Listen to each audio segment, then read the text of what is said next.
Bismillahirrahmanirrahim. Assalamualaikum warahmatullahi wabarakatuh.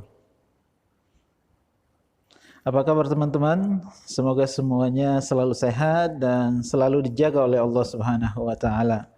Teman-teman sekalian, pekan ini kita akan melanjutkan pembahasan kita tentang iman kepada hari akhir yang pekan kemarin sudah kita bahas beberapa subtema. Kita awali sama-sama dengan bacaan basmalah bersama-sama. Bismillahirrahmanirrahim. Kemudian kita berdoa, semuanya sikap berdoa. Iqra bidu'a. Allahumma la sahla illa ma ja'altahu sahla wa anta taj'alul hazna idza syi'ta sahla. Semoga dengan berdoa Allah Subhanahu wa taala memudahkan pembelajaran kita pada hari ini. Teman-teman, seperti yang tadi Pak Iqbal sudah sampaikan bahwa pekan ini kita akan melanjutkan pembahasan tentang iman kepada hari akhir. Untuk pekan ini, subtema yang akan kita pelajari adalah yang pertama, tentang kejadian hari kiamat. Yang kedua, tentang tahapan-tahapan hari akhir. Ya, akan kita bahas pada pekan ini. Nah, untuk detailnya seperti berikut ini. Ya, subtema pertama pada pekan hari ini adalah yang pertama tentang peristiwa hari kiamat. Apa yang akan terjadi ketika alam semesta ini akan dihancurkan oleh Allah Subhanahu wa taala dengan datangnya hari kiamat, bahwa alam semesta ini akan dihancurkan oleh Allah Subhanahu wa taala sampai tidak ada satupun yang tersisa. Alam semesta, planet-planet, matahari, langit dan lain sebagainya, semuanya akan dihancurkan oleh Allah. Semua makhluk yang diciptakan oleh Allah akan dimatikan semuanya sampai hanya meninggalkan Allah saja. Nah, itulah peristiwa hari kiamat, dan kejadian yang akan terjadi pada hari kiamat adalah kejadian yang sangat-sangat dahsyat, yang sampai pada saat ini tidak akan mampu seorang manusia membayangkan bagaimana peristiwanya nanti yang akan terjadi di hari kiamat kelak. Nah, teman-teman, peristiwa hari kiamat di dalam Al-Quran banyak sekali dijelaskan, ya, banyak sekali dalam ayat-ayat Al-Quran yang menjelaskan tentang peristiwa hari kiamat. Di antaranya adalah dalam surat Abasa ayat 33 sampai 37. Nah, ini gambaran ketika memasuki proses akan dihancurkannya alam semesta. Jadi ketika sebelum dihancurkan alam semesta, apa yang akan terjadi dengan manusia? Nah, dalam surat Abasa ini kemudian Allah Subhanahu wa taala gambarkan bahwa kita akan berlari ke berbagai penjuru arah. Kita akan berlari meninggalkan saudara kita, berlari meninggalkan kakak kita, adik kita, bahkan kita akan meninggalkan orang tua kita, dan sebaliknya orang tua kita akan meninggalkan kita semua. Dan itu gambaran akan terjadinya hari kiamat. Kalau teman-teman pernah melihat video tentang gambaran hari kiamat di YouTube dan lain sebagainya, maka itu adalah hasil dari berpikir manusia, ya, bahwa manusia itu hanya bisa menggambarkan hari kiamat seperti itu. Tapi teman-teman semuanya, pada dasarnya hari kiamat itu akan lebih menakutkan, akan lebih dahsyat lagi kejadiannya, beratus kali lipat dari apa yang kalian tonton saat ini. Contohnya seperti berikut, yang ini adalah gambaran yang mampu dibayangkan oleh seorang manusia. Selamat menyaksikan.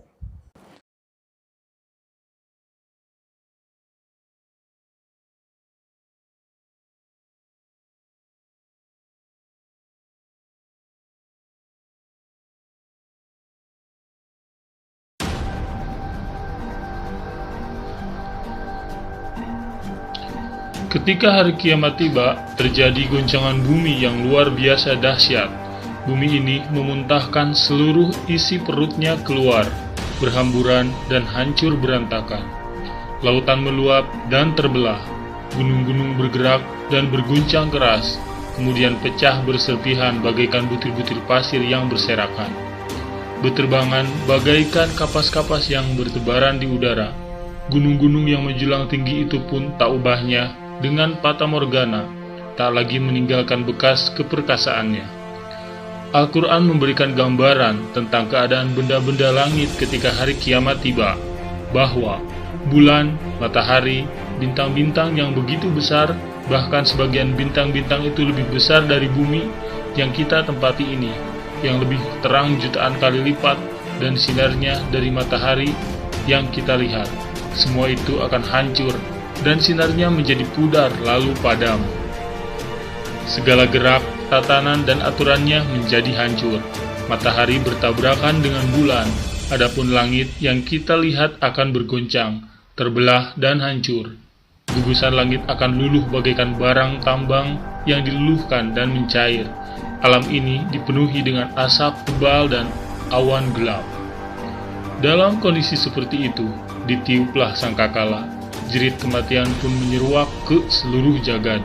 Ketika itu, seluruh manusia dan makhluk hidup mengalami kematian. Tidak sesuatu pun yang tersisa di dunia ini. Pada detik-detik peristiwa itu terjadi, seluruh manusia merasa ketakutan dan panik. Mereka goncang dan kebingungan, kecuali orang-orang mukmin yang memahami hakikat wujud ini. Segala hikmah dan rahasianya, hati mereka tenggelam dalam makrifat dan mahabbah kepada Allah Subhanahu wa Ta'ala.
Baik teman-teman, nah kurang lebih seperti itu gambaran yang mampu didatangkan oleh manusia, sedangkan kiamat nanti aslinya sangat lebih dahsyat lagi.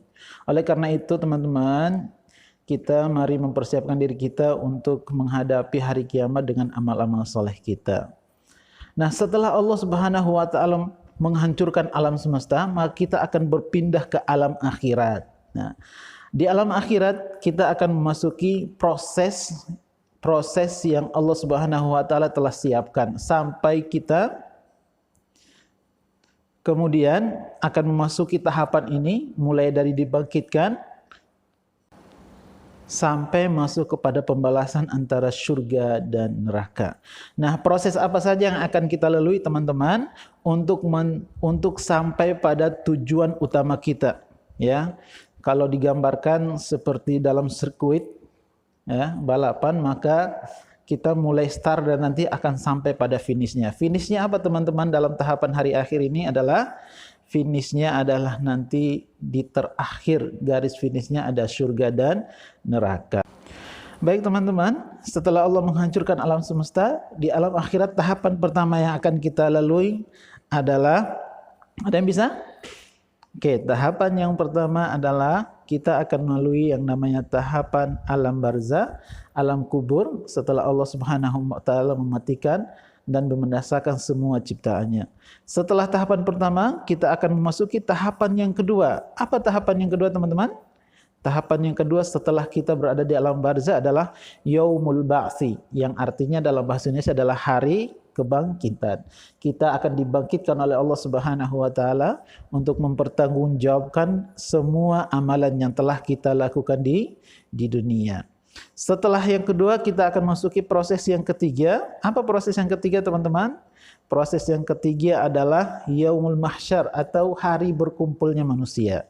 Setelah kita dibangkitkan, kita akan dikumpulkan di satu tempat, mulai dari manusia pertama yang Allah ciptakan sampai manusia yang lahir nanti di dunia. Semuanya dikumpulkan di padang mahsyar. Padang mahsyar ini seperti yang sering kalian dengar, matahari akan didekatkan begitu dekat, saking dekatnya kemudian kita akan mengeluarkan keringat, dan keringat yang keluar itu sesuai dengan dosa yang kita lakukan di dunia, teman-teman. Di sana kita tanpa busana, tanpa alas kaki dan lain sebagainya. Setelah kita dikumpulkan di padang mahsyar, apa tujuan Allah mengumpulkan kita? Tujuannya adalah untuk kita memasuki tahapan selanjutnya. Apa tahapan selanjutnya? Tahapan yang keempat adalah mahkamah atau pengadilan Allah. Disitulah manusia akan diadili. Dalam proses mahkamah ini ada 3. Yang pertama disebutkan dengan yaumul mizan, yaumul hisab, atau hari dihitungnya amal baik dan amal buruk. Setelah amal kita dihitung, kemudian akan ditimbang oleh Allah Subhanahu wa taala manakah yang lebih berat.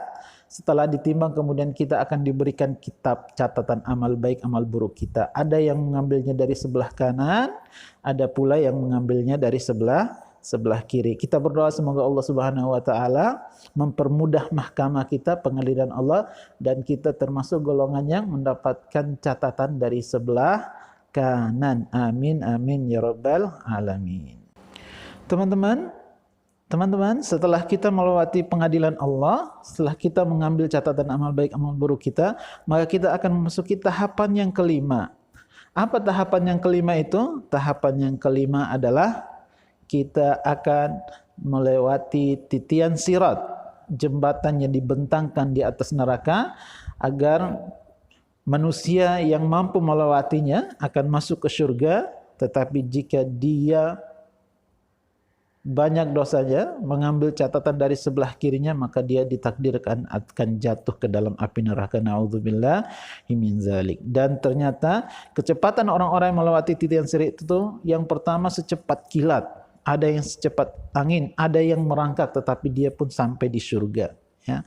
Nah, setelah kita melewati titian sirat, maka sampailah kita di garis finish, yaitu tahapan yang terakhir yang disebut dengan tahapan surga dan neraka. Kita berdoa semoga Allah Subhanahu wa taala menjadikan kita sebagai hamba-hambanya yang mampu melakukan amal soleh di dunia, sehingga nanti di akhirat kita semua level 6 ini dikumpulkan oleh Allah Subhanahu wa taala di dalam surga tertingginya bersama Nabi, yaitu surga Firdaus. Amin amin ya rabbal alamin. Baik teman-teman, itu materi kita hari ini, dan sebelum Pak Iko tutup, ada tugas untuk kalian semua, yaitu silahkan nanti disiapkan alat tulis dan buku catatannya, atau boleh diketik juga, membuat tabel, dan di dalam tabelnya itu formatnya adalah ada nomor, ada nama, kemudian ada nomor, kemudian nama surat dan ayat, kemudian ada arti ayat. Jadi ada tiga kolom. Nah, silahkan selanjutnya kalian cari ayat-ayat di dalam Al-Quran yang menceritakan tentang kejadian hari akhir. Kejadiannya saja, minimal 10 ayat. Bagi yang sudah selesai, silahkan difoto hasilnya, atau yang diketik boleh langsung dikirim ke Google Classroom sesuai dengan kode kelas masing-masing. Baik teman-teman, itu saja yang dapat Pak sampaikan pada hari ini. Semoga bisa menambah keilmuan kita, dan semoga kita semakin takut kepada Allah dan segera melakukan amal-amal kebaikan. Amin ya rabbal alamin. Terima kasih untuk perhatiannya. Kita akhiri dengan alhamdulillah. Alhamdulillahirabbil alamin. Subhanaka Allahumma wa bihamdika asyhadu an la ilaha illa anta astaghfiruka wa atubu ilaik. Assalamualaikum warahmatullahi wabarakatuh.